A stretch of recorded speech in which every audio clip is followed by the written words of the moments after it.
Welcome to The Explainer. Today, we're going to tackle one of the most revolutionary ideas in all of science, one that totally blew up how we think about space, time, and gravity itself. So let's just start with a question that kind of flips everything you think you know on its head. What if gravity isn't some invisible force pulling you down to your chair, but something much, much weirder? Okay, so to really get what Einstein did, you first have to understand the world he stepped into. And that world was pretty much defined by the genius of one man, Sir Isaac Newton. For more than 200 years, Newton's laws were, well, they were everything. They gave us this beautiful, predictable, clockwork universe. Space was this fixed, rigid grid, and time just ticked along at the exact same rate for everyone, everywhere. And gravity? It was this mysterious force that just instantly pulled things together. I mean, Newton's work was absolutely brilliant. A total game changer. But it wasn't perfect. There was this one tiny nagging problem that just wouldn't go away. Okay, so get this, the planet Mercury. Astronomers noticed its orbit had this tiny little wobble. Its closest point to the sun kept shifting just a little bit more than Newton's mouth said it should. It sounds small, right? But for physicists, this was a huge crack in the very foundation of everything they thought they knew. And this is where a young Albert Einstein walks onto the stage. And he doesn't just patch up the old rules. No way. He throws them out and comes up with two brand new, radical ones. So his first big idea is that all motion is relative. What does that mean? Well, if you're on a super smooth spaceship and you throw a ball, it acts exactly the same as it would right here on Earth. There's no special standing still spot in the universe. It's all about your point of view. Okay, but his second rule, this is where things get really weird. He said the speed of light is the same for everyone, no matter what. So imagine you're on a train going crazy fast and you turn on a flashlight. To you, that light beam moves away at the speed of light. But here's the kicker. Someone standing on the ground watching you fly by also sees that same beam moving at the speed of light. The speeds just don't add up like they should. It breaks all the rules. So think about it. If you accept those two things, motion is relative and the speed of light is absolute, then reality itself has to get flexible. If the one thing that can't change is the speed of light, then something else has to give. And that something is space and time. Let's try a thought experiment. Picture a clock, but instead of hands, it's just a little particle of light, a photon, bouncing between two mirrors. For someone with the clock, it's just ticking along, up and down, simple. But now, let's say that clock is flying past you on a satellite. From your perspective, that photon isn't just going up and down anymore. It's traveling a longer, diagonal, V-shaped path. And since we know its speed cannot change, the only thing left that can change is time itself. And that's what we call time dilation. It's not a trick, it's real. From where you're standing, a clock in motion is literally ticking slower. The faster you zip through space, the slower you travel through time. And get this, it's not just time that gets warped. Space has to be flexible too, all to protect that constant speed of light. So an object moving really, really fast will actually appear shorter in the direction it's moving.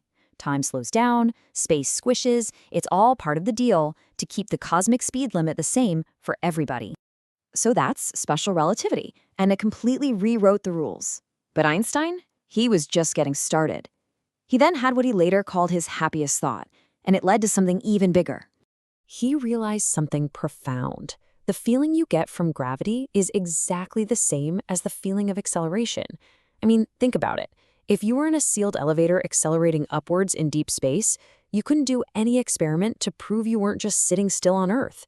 That's the equivalence principle. And from that perspective, the force of gravity just disappears. And this simple idea led to his most incredible leap of imagination. What if gravity isn't a force at all? What if massive things, like planets and stars, are literally bending the very fabric of reality? A four-dimensional fabric called space-time. The classic way to picture this is to think of space-time as a giant, stretchy rubber sheet, like a trampoline. Now, you place a heavy bowling ball, that's our sun, right in the middle. See how it creates a deep curve? Okay. Now roll a little marble, that's the Earth, nearby. What does it do? It circles around the bowling ball, right? Not because some mysterious force is pulling it, but because it's just following the curve in the sheet. That's gravity. That's an orbit. The physicist John Wheeler summed it up just beautifully. Space-time tells matter how to move. Matter tells space-time how to curve. It's this amazing cosmic dance, where each one is constantly influencing the other. Okay, so this is a really elegant, beautiful idea. But is it actually true? Well, as it turns out, the proof isn't just in some obscure lab. It's literally all around us, from distant stars to the phone you're probably holding right now. The first big test came back in 1919. During a total solar eclipse, an astronomer named Arthur Eddington took pictures of the stars right next to the sun. And guess what? Their light was bent, making them look like they were in the wrong place, exactly where Einstein's math said they'd be. And since then, the evidence has just piled up.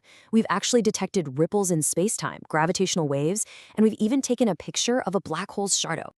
But the most common, everyday proof of all this mind-bending physics? It's your GPS. Seriously. The whole system would completely fall apart without Einstein's theories. So here's how it works.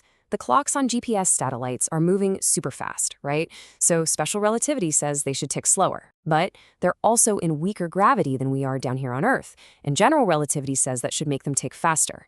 When you do the math, the faster effect wins. A GPS clock actually gets ahead of a clock on the ground by 38 microseconds every single day. Now, 38 microseconds, that sounds like nothing, right? Totally insignificant.